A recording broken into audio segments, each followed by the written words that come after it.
O Senhor esteja convosco. Ele está no meio de nós. Proclamação do Evangelho de Jesus Cristo, segundo São João. Glória a vós, Senhor. Naquele tempo disse Jesus aos judeus: Se eu der testemunho de mim mesmo, meu testemunho não vale. Mas há um outro que dá testemunho de mim, e eu sei que o testemunho que ele dá de mim é verdadeiro. Vós mandastes mensageiros a João e ele deu testemunho da verdade. Eu, porém, não dependo do testemunho de um ser humano, mas falo assim para a vossa salvação. João era uma lâmpada que estava acesa e a brilhar, e vós com prazer vos alegrastes por um tempo com a sua luz. Mas eu tenho um testemunho maior que o de João, as obras que o Pai me concedeu realizar. As obras que eu faço dão testemunho de mim, mostrando que o Pai me enviou. E também o Pai que me enviou dá testemunho a meu favor.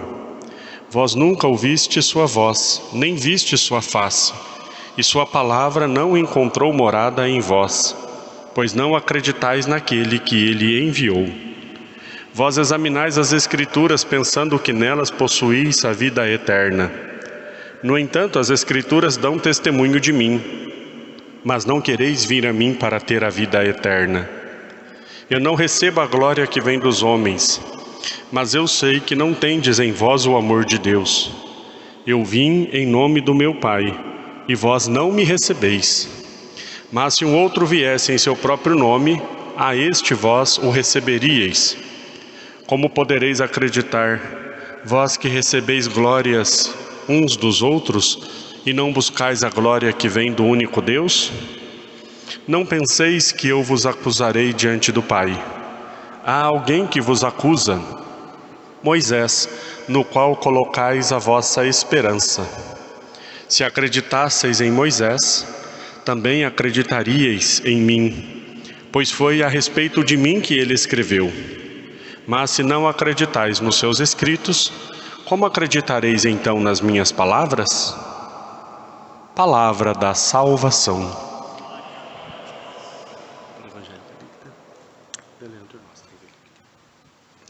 Ó Maria concebida sem pecado, rogai por nós que recorremos a vós. Em nome do Pai, do Filho e do Espírito Santo. Amém. Irmãos e irmãs, nós continuamos ouvindo o Evangelho de São João. O Evangelho de São João é um pouquinho mais difícil, um pouquinho mais teológico, tem uma linguagem um pouco mais aprimorada teologicamente, e essa discussão de Jesus com os mestres da lei, então, acaba se tornando algo que Jesus vai buscando fundamentos no Antigo Testamento para dar base àquilo que ele de fato é. A grande discussão aqui parte de 2 dias atrás, quando Jesus curou aquele paralítico que estava à beira da piscina de Betesda, em dia de sábado, dentro do templo de Jerusalém. Tomou uma proporção muito grande, quando descobriram que era Jesus quem havia feito aquela cura em dia de sábado, e de modo especial, tinha mandado o rapaz pegar a cama dele e ir para casa, ou seja, realizar um trabalho que os judeus não faziam em dia de sábado. Começaram então a perseguir Jesus. E aí Jesus então vem discutindo com eles. O evangelho de ontem foi o início da discussão, e o evangelho de hoje também é essa discussão. E Jesus aqui ainda tentando explicar, porque no evangelho de ontem Jesus falou do Pai: o meu Pai trabalha, então eu também trabalho. Mais um motivo para ficarem bravos com Jesus, porque diz que Deus era seu Pai. Então aqui Jesus está justamente explicando isso e dizendo: eu não preciso do testemunho de vocês, eu não preciso do testemunho dos homens para dizer quem eu sou. Ele até cita João Batista, que dá testemunho dele, mas depois ele diz: bom, isso aqui foi para acalmar um pouquinho vocês, mas eu também não preciso do testemunho de João. João não é a luz, ele mesmo diz: eu não sou a luz. João era uma lâmpada, que leva um pouco da luz, mas João não era a luz. Jesus é a luz, eu sou a luz que ilumina todo ser humano. Mas Jesus aqui está falando do testemunho, e Jesus cita 3 testemunhos neste evangelho de hoje a respeito dele. Quais são os testemunhos a respeito dele? Primeiro, as obras que ele realiza, depois o Pai que o enviou, e depois Moisés, que escreveu grande parte do Antigo Testamento e que falava dele. Então, um judeu sempre precisava de 3 testemunhos ou 3 testemunhas que desse testemunho para que fosse validado aquilo que ele dissesse. No Antigo Testamento, 3 testemunhas era o suficiente, por exemplo, para condenar uma pessoa à morte. Se tivesse testemunhas dizendo que uma pessoa fez tal coisa, então o testemunho de 3 pessoas valia até mesmo para levar uma pessoa à morte. Por isso Jesus juridicamente traz aqui 3 testemunhos para dizer quem ele é, as obras que ele realiza, o Pai que o enviou e também Moisés que escreveu a respeito dele. E aí Jesus então vai dizer para os judeus e fariseus que ali estavam: se vocês acreditassem em Moisés, em quem vocês colocam toda a confiança de vocês, vocês me receberiam. Não sou eu que vou julgar vocês, não sou eu que vou condenar vocês, é Moisés. Porque se vocês realmente acreditassem em Moisés, vocês me receberiam, porque era de mim que ele estava escrevendo. Muitas vezes nós até queremos manifestar a nossa fé, mas nós não conseguimos acreditar que Jesus de fato é este Deus encarnado. A grande dificuldade é justamente compreendermos a dimensão do que é a presença de Jesus neste mundo e em nossa vida. A nossa fé não pode ser baseada simplesmente em coisas externas a nós, naquilo que Jesus pode fazer por nós, por exemplo. Não, eu acredito em Jesus se ele curar o meu pai que está no hospital. Eu acredito em Jesus se ele me der o emprego que eu quero que ele me dê. Nós estamos colocando a nossa confiança nessas coisas externas e não estamos vendo que se isso acontecer é para que nós acreditemos em Jesus. Aquelas pessoas colocavam a fé nos escritos de Moisés, mas quando Moisés falava de Jesus eles não acreditavam. E quantas pessoas, isso é visível, que talvez até alcancem alguma graça que pediram para Deus e depois esquecem de Deus que deu a graça. Eu vou na igreja quando eu preciso, quando eu não preciso mais eu não vou mais à igreja. Acontece muito. Então aqui Jesus está nos dizendo isso, né? Nós temos que ficar com Ele, com aquele que é o autor da graça. Com aquele que é o autor da graça. Eu me lembro muito daquela passagem, por exemplo, quando Jesus chamou São Pedro para o apostolado. Jesus subiu na barca de Pedro, fez uma pesca milagrosa, encheu 2 barcas quase a ponto de afundar de tantos peixes. Quando Pedro chegou na beira do lago, deixou a barca, deixou os peixes e foi atrás de Jesus.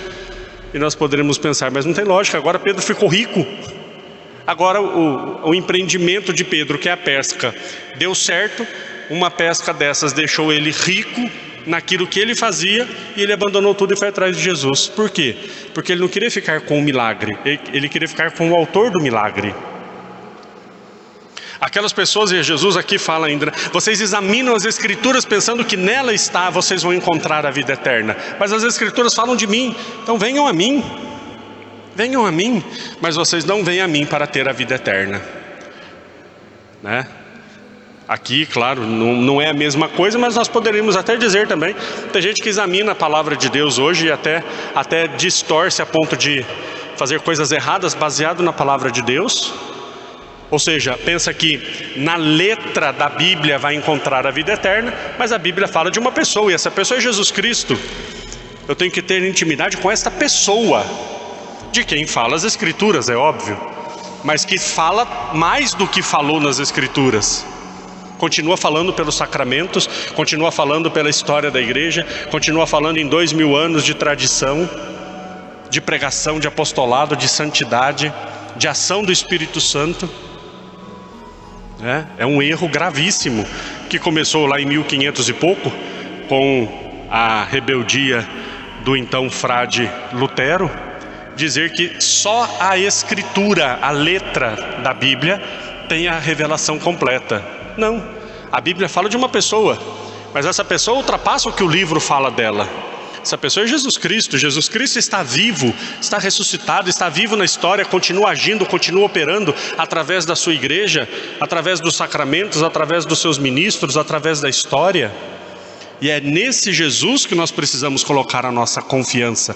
É este Jesus que nos confere e nos garante a salvação. Por isso, muito mais importante é nós estarmos unidos à igreja, que nos confere a plenitude da presença desse Jesus, do que qualquer outro modo de ligação.